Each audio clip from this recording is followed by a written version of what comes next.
అంటే మనకు కనిపించే ప్రపంచం చాలా చిన్నది నాయన. మనకు కనిపించకుండా వెనక లోపల చాలా షడ్యంత్రాలు జరుగుతుంటాయి. మళ్ళీ ప్రతి ఒక్కళ్ళు ఏమనుకుంటామంటే నాతో సహా, అరే నాకు చాలా తెలుసురా ఈ రియాలిటీ ఫీల్డ్లో ఏం జరుగుతుంది నాకు తెలుసు, వాడేం చేస్తుండే తెలుసు, అపోజిషన్ ఏం చేస్తుంది తెలుసు, అన్నీ తెలుసు అనుకుంటాం. అన్ని తెలుసుకున్న మాట అయితే టీఆర్ఎస్ గవర్నమెంట్ ఎట్లా ఓడిపోతుంది అంటే వాళ్ళకి తెలియంది కూడా చాలా జరుగుతోంది అనేది నిజం. అట్లా మనకు తెలియంది కూడా చాలా జరుగుతూ ఉంటాయి, అది రియాలిటీ.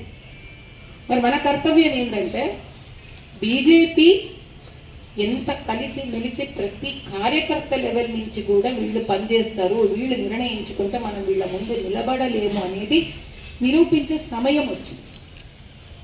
అది అహిల్యాబాయి హోల్కర్ ప్రోగ్రాం కానివ్వండి, ఆపరేషన్ సింధూర్ ర్యాలీ కానివ్వండి, తిరంగా యాత్ర కానివ్వండి, పేరు ఏమైనా ఉండనివ్వండి, ఇంకా అది membership, permanent membership application forms submit చేయడం కానివ్వండి, పోలింగ్ బూత్ లెవెల్లో కమిటీలు వేయడమే కానివ్వండి, పేర్లు వేరు వేరు ఉండొచ్చువి.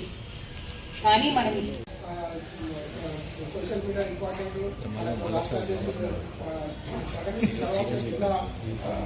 ప్రకటించాలి కాబట్టి భరత్ సోషల్ మీడియా ఇంపార్టెంట్ ఉంది పెట్టండి తర్వాత ప్రకటిస్తామని చెప్పి వాటిని ఇస్తుంది. కాబట్టి భరత్ అందరం కూడా మన జిల్లాకు కన్వీనర్ గా ప్రకటిస్తాం. మనందరం స్వాగతం